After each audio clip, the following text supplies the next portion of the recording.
Welcome back to another episode of the Easy Button Investor podcast. I'm your host, Cole Ruud-Johnson, and today we're talking about your calendar and why your calendar is not letting you win. This is an important topic, yet seems off the bat boring, but trust me, give me time to go through this, and I think I'll give you some insights you can take away from today's show and implement right away. So without further ado, let's get right into the show. Well, I think one of the things that people fail to realize is the number one investment they're making every single day is their time. And the amount of real estate agents and investors I talk to that don't understand this is mind-boggling because they're really spending almost no time every single day on things that actually move the needle forward. Just spending time on things that makes them feel busy. And the reality is busyness is not productivity.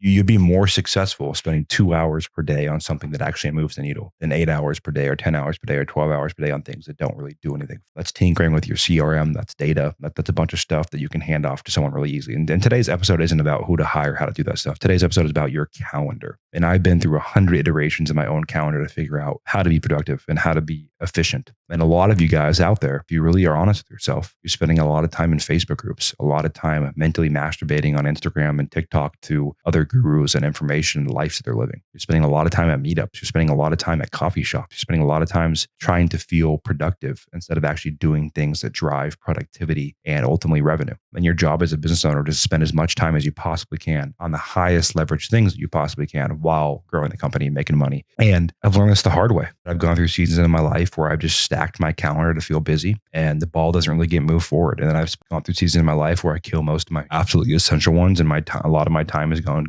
to a project and creation and making things. And that is what drives revenue for us. And there's a lot of concepts here that I'll talk about. The first one is understanding the maker and the manager. Two different types of work. The manager work is managing a team. It's managing people. It's managing infrastructure. It's productivity based on meetings and reports and updates. Then you have the maker. The maker is the creator, right? You're creating systems, you're creating processes, you're creating content and training for your team. You're working on projects, right? Whatever that looks like for your business. You're systemizing, you're working on the business. And that is not a meeting-based productivity work cadence. That is a headphones on my computer, working through an individual bottleneck or issue. And too many of you guys are making the mistake of spending all of your time in manager time. And if you're spending all of your time in manager time and you're getting no maker time, and your business is not going to move forward because you're managing what's currently there. You're not building for the future. And this is what I talk a lot about, like the reason you marry your business rather than dating 5 businesses. Because if you don't, you'll never have the time to actually work on your business to grow. Because the reality is, you guys, a lot of you guys have $2, $3, $4, $300,000 companies and different things. You've learned how to solve these 3 or 4 puzzles. And instead of learning how to solve the next 3 or 4 puzzles for one business, you're just doing the same 3 or 4 puzzles over and over and over again for different businesses because you know how to do it. You're going to bottleneck at similar revenue numbers with similar issues at every single business that you try to run.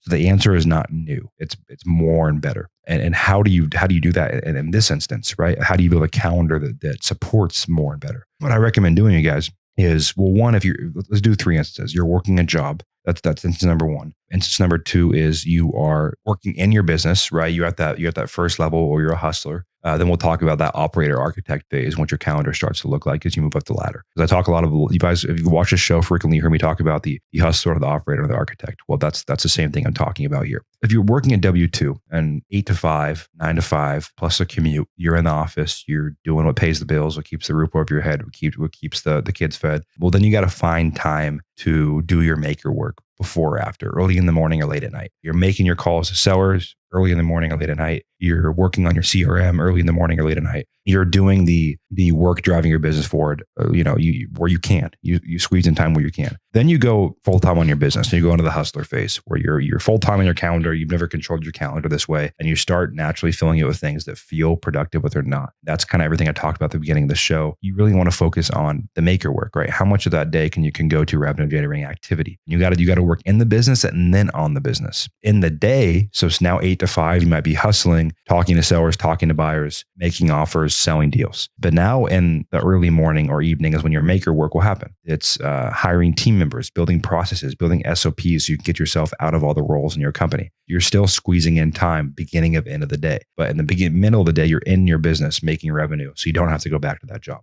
And what tends to happen is you move up another level to the operator. And now you have a little more, you have a bigger team, you have more flexibility, you're wearing less hats. So now your day might look like the first 4 hours of your day are maker work, and the last 4 hours of your day are manager work. So in the mornings, when your brain's the freshest, you're building the processes. You're doing the highest leverage work for you and your company long term to build leverage, to build outputs and leverage, to build systems and processes, to build SOPs, to find the people, to manage the people. You're getting better as a business owner. You're building leverage and scale for your business. Afternoon, you might do your manager work, right? That's when you're managing your employees, you're checking in with them, you're working in the business more so. And then you move up another level, because now we've gone from a W-2 working in the mornings and evenings to working in your business and working on it in the mornings and evenings to working half your day on it, half your day in it. At the last level, the architect level, the visionary level, you'll be working mostly on your business and future facing, not in your business, really at all. So you might have a president or head of operations that's handling the day to day in terms of the management of the meetings. You might meet with them once a week or twice per week, but your time is going towards projects and making things. And that's where I'm at in my business right now. I make things, and my team knows. I constantly communicate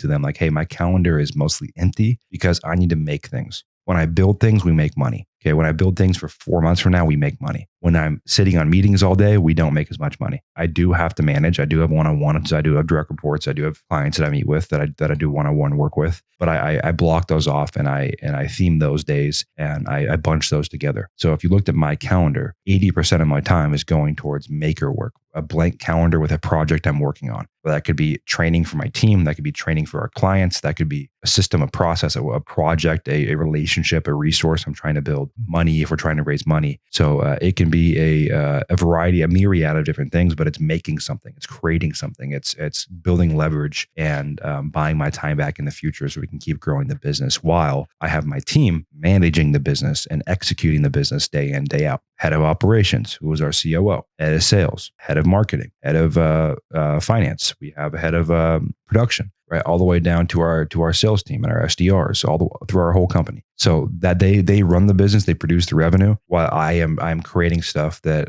is going to allow us to grow and take the next step 4 months from now, 5 months from now, 6 months from now. And it's not perfect; it's a constant iteration, but it's been a calendar that works well for me. So before we outro this episode, to reconvene and to put a bow on this, you guys will start with your W-2, working in the mornings and evenings to find ways to build leverage. At the start, it's just doing deals, making stashing some cash, getting a feel for the business so you can eventually leave your W-2. Then you leave it. Okay. I'm not a guy that gives you a timeline. If you stay at your W-2 forever, awesome. I don't care. Then you go to the hustler phase where you're wearing 9 different hats, working in your business all day to get deals, to sell deals, to flip deals, whatever you're doing. And then the mornings and evenings working on your business to build leverage, to learn, to solve that bottleneck, that issue that's preventing you from growing. Then you move to the operator phase, which is you're going to be working about half your day in your business, half your day on your business. And then you move to the architect visionary phase where you're going to be working 80% of your time on your business, making things. And there's more levels after that, but that's the core 4 that have prevalence and I think will drive the most value for you. A little longer episode today than normal. I think it's a big topic and I have way more to say on this. So I'll probably make more parts of this episode in the future.